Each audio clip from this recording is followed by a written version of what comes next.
जाना हमारे से बुका बोल फोन बे पखाली बती बुका मिले खाती जाने हमारा से बुका बोल फोन में पखाली बती बुका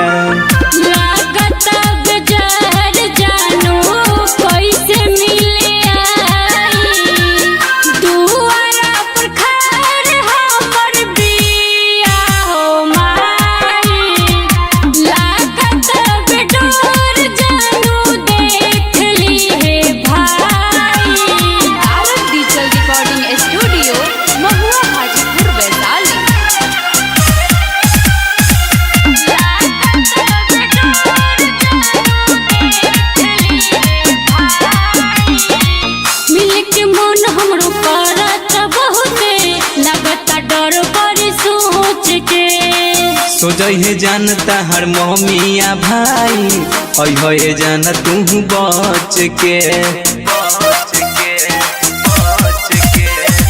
मिलक मन हमरो करत बहुते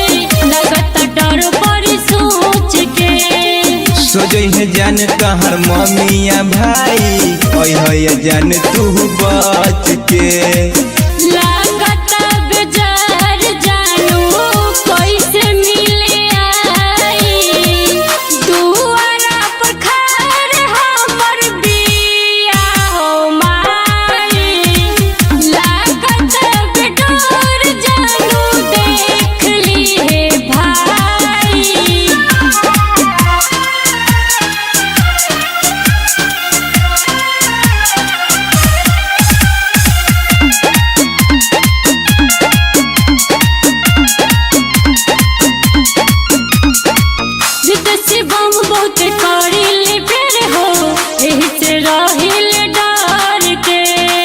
एक बार जान तू मिले जे आईबू प्यार करब मन भर के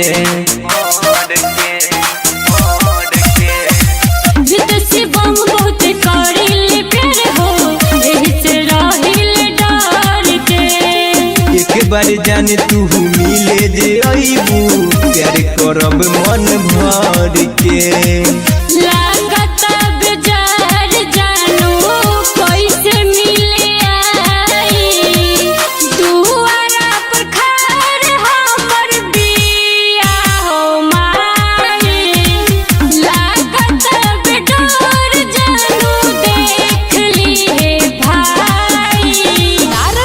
रिकॉर्डिंग स्टूडियो महुआ हाजीपुर वैशाली।